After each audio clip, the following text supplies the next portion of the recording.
Mesma etapa, vamos falar agora de sujeito e predicado. Falamos das classes gramaticais para a gente poder chegar na função sintática, a função da palavra na frase. Termos básicos, sujeito e predicado.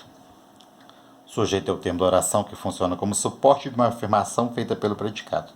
Você localizou o sujeito, o restante da frase nós chamamos de predicado. Para localizar o sujeito, localizamos o verbo. Antes do verbo, podemos fazer uma dessas três perguntas. Quem é que? Referência à pessoa. Ou o que? Antes do verbo, quando não for pessoa. Vamos ver como funciona isso. A menina chegou cedo em casa. Chegou é o verbo. Quero achar o sujeito, embora esteja muito claro aqui na frase, mas nós vamos mesmo assim realizar a pergunta. Antes do verbo, faço a pergunta. Quem chegou cedo em casa? Encontrei uma resposta. Esta resposta eu chamo de sujeito. O restante da frase eu chamo de predicado. Quando eu faço o sujeito aqui, só tem um substantivo, então eu vou chamar de sujeito simples. Aqui eu tenho, então, falar da classificação já. Quem não desperta, o que não desperta a atenção dos governantes? A lavoura, sujeito. Só tem um substantivo, que é a palavra lavoura, que é o mais importante. Então eu chamo de sujeito simples. O que é que não desperta a atenção dos governantes? A lavoura e a pecuária. Dois substantivos.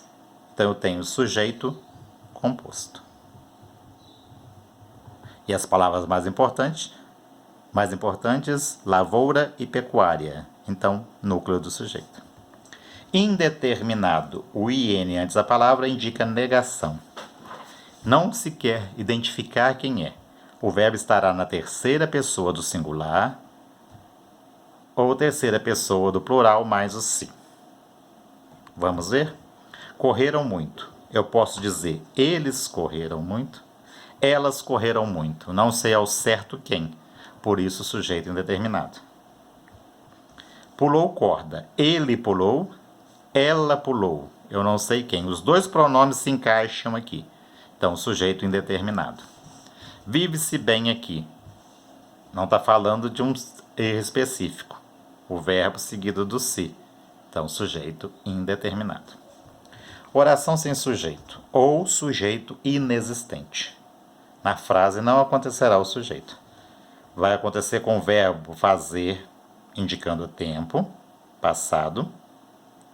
Verbo ser, horas, são 8 horas, são 10 horas. Verbo haver no sentido de existir e acontecer. Aqui eu tenho exemplos. Choveu muito. Fenômeno da natureza, sujeito inexistente, oração sem sujeito. Haverá uma reunião. Tem o verbo haver. Ele significa, nessa frase, existir. Então, eu chamo de sujeito inexistente ou oração sem sujeito. Existem outras classificações de sujeito. Uns falam também a existência do sujeito oculto,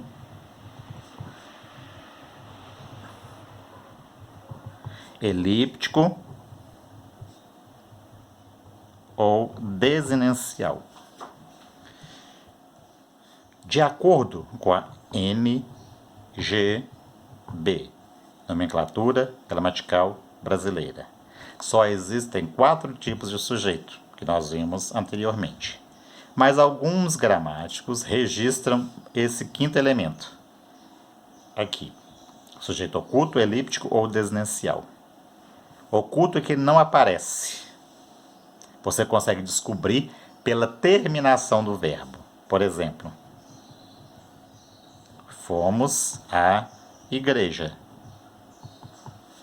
Qual pronome? O verbo é este. Qual pronome se encaixa aqui? Aqui se encaixa o pronome nós. Nós fomos à igreja. Então, nós sabemos pela terminação do verbo qual pronome se encaixa. Você descobriu o sujeito, que é pronome nós. De acordo com alguns gramáticos, por ele não estar escrito na frase, você descobrir pela terminação do verbo, você chamaria de sujeito oculto, elíptico ou desinicial. Mas se você descobriu, o que está oculto deixou de estar oculto, passou a ser revelado, mostrado. Então só tem uma palavra, eu descobri quem é, eu posso chamar também de sujeito simples. Vamos pensar que fosse essa questão e vocês tivessem alternativas para poder marcar lá. Sujeito oculto, como opção de resposta. Sujeito indeterminado. Oração sem sujeito ou sujeito composto. Neste caso aqui, você não tem a opção de simples. Você descobriu pela terminação do verbo. Então, você marcaria esta opção. Está certo. Agora, lançou-se a opção aqui. E se tivesse a opção de sujeito simples, também estaria certo você marcar aqui. Então, alguns chamam de desinicial, elíptico ou oculto, você consegue descobrir pela terminação do verbo. Mas se você já descobriu quem é, ele deixou de ser oculto e ele passa a ser sujeito simples. Por enquanto é só. Até nossa próxima aula.